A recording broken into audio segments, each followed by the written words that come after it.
Friends, I think it's high time when we should be speaking on or researching on publishing processes in social sciences.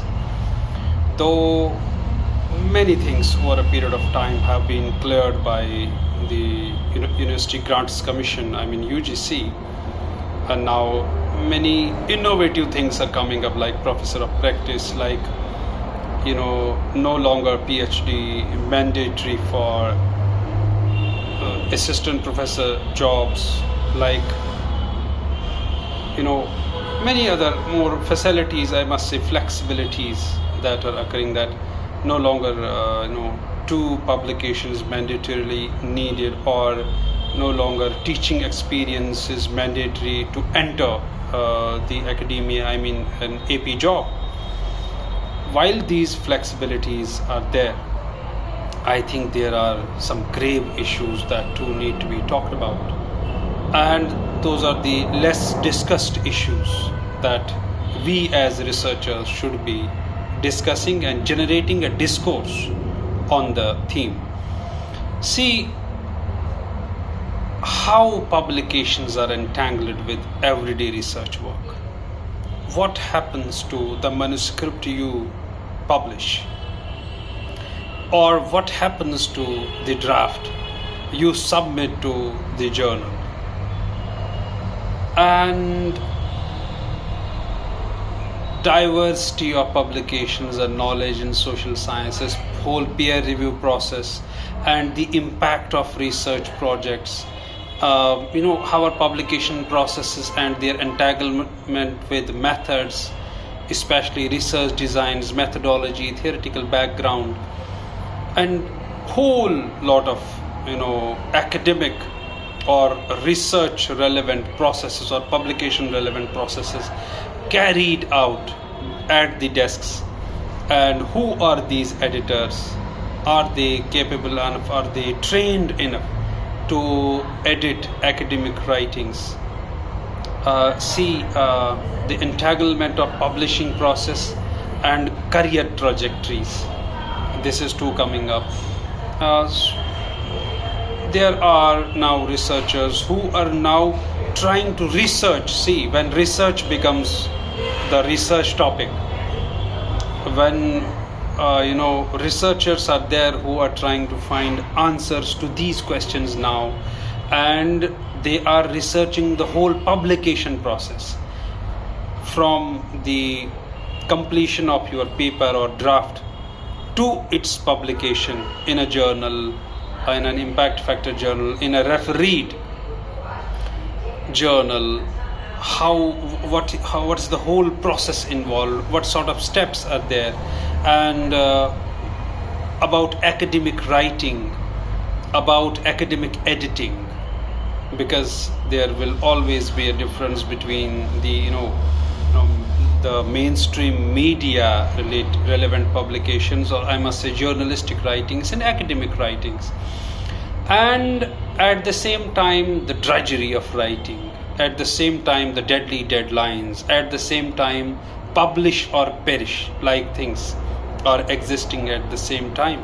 And academics in institutions for their APIs keep constantly trying, and at times they fell in wrong hands, or their data goes to wrong hands, their data goes to wrong publication houses, or racketing journals, or predatory journals, or predatory paid journals, because publishing over a period of time has become predatory. And there are many UGC approved, I heard of many cases, UGC approved journals, they were cloned, and the whole editorial staff or whole editorial team of the journals had to suffer a lot, because their journal was cloned, and the criminals who cloned, I must say cyber criminals who cloned this whole exercise, were taking payments from the authors, or pay and publish thing, that was at the same time attacking the name of the journal, or I must say, embarrassing the whole, repute, or attacking the whole repute of a credible publication. Another thing is that everyday research work, like the life of the research scholars, it too needs to be talked about.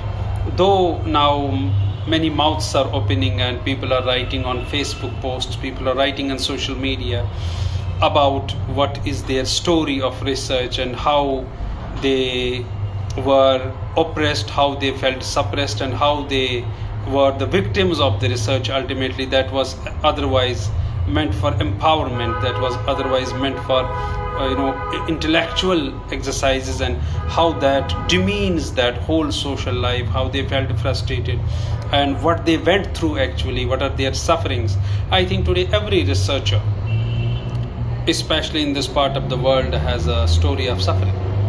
They suffer on many grounds, and that's not talked about because it is considered as a silent violence wherein they can't report even what they are feeling, because ultimately it is the degree that matters, and they want to get rid of this whole cycle of violence, whole trap of violence, whole network of violence, that to silent, unreported, unsung, uncelebrated, not talked about violence, after somehow finishing their thesis and submitting it, because how predatory is this whole exercise of research, how ugly is this whole phenomena, and how is it presented are two different things.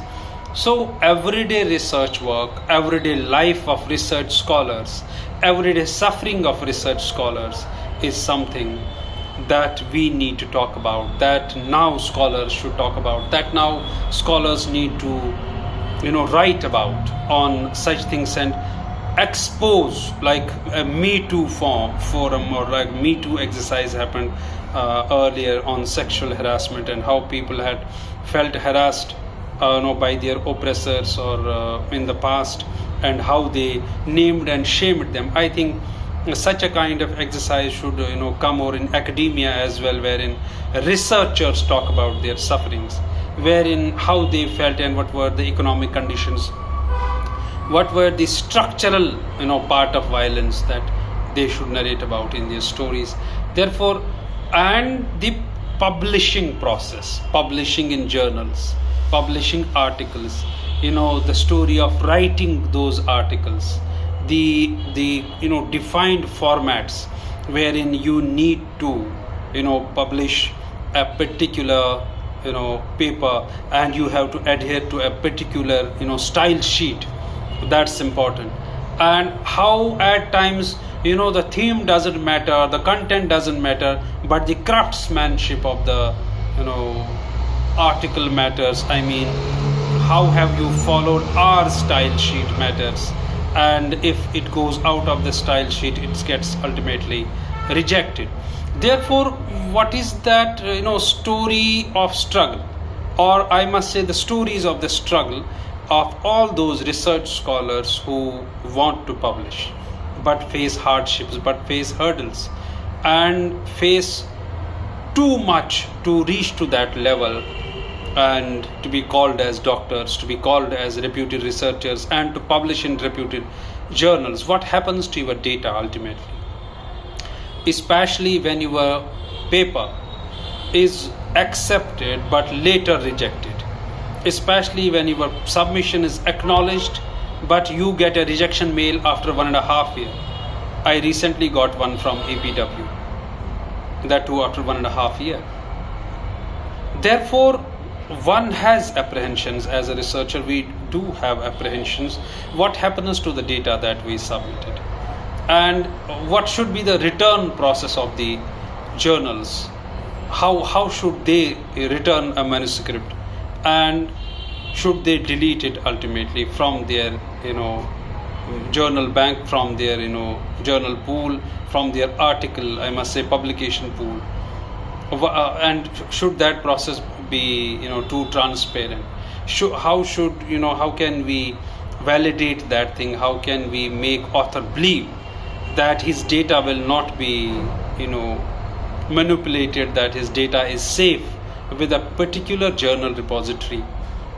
These are the questions that researchers need to ask. And when we talk about the social capital, cultural capital, it is not what you know, it's who you know in today's times. Therefore, at times, low quality articles get selected and do come in published form, whereas the authors, or who are these authors, the little uncelebrated authors who are not known, who don't have network, who don't know big editors, who don't know how to reach to big publication houses, who don't know big shots in publication arena. How can they publish? How can they get into or reach those platforms of excellence? How can they target big journals? I think I should separately talk on that thing, because ultimately it should not be a mix-up of everything. What I wanted to actually convey is that since human beings itself have been converted to a data by big data firms and are sold or transferred from one company to the another, off and on we keep saying, we keep listening that the data is compromised. What about the academic data? Is it safe with the universities? One. Is it safe with the journals? One. Two. And is it safe? Is the data safe that you have submitted to a particular journal? Three. And what happens to your submission if it is not published? Four. These are many questions that need answers.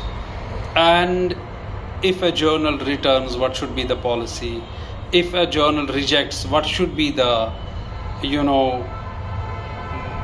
methodology of that selection or rejection? Is that followed strictly? Is that followed scientifically? Is selection process followed scientifically, or biases get involved? At times, if editor is irritated with you, that means you are already out of the publication thing. Suppose a scholar submits and he comes from so and so background. At times, identities matter. If a professor submits a low quality thing, gets accepted. If a small researcher or a young researcher submits something because he doesn't know, he has not made a phone call to the editor or to the publication house, what are the chances of selection? Are the apprehensions that every student now thinks about, that how can he make a mark in the academic publishing? These are crises. These are questions that need answers. And especially the most important thing, that what happens to the data that you submit to the publication houses, and how publications are entangled with everyday, I must say, research work, and the pressure, perish or publish. How should it be removed altogether?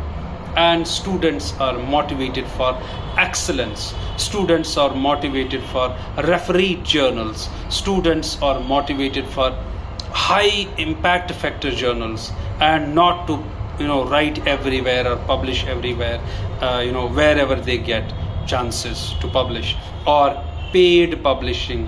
How should one abstain from that? How should one abstain or safeguard oneself from predatory publishing, from racketing journals, from cloned journals, and publish in high quality research in high quality journals? Thank you very much.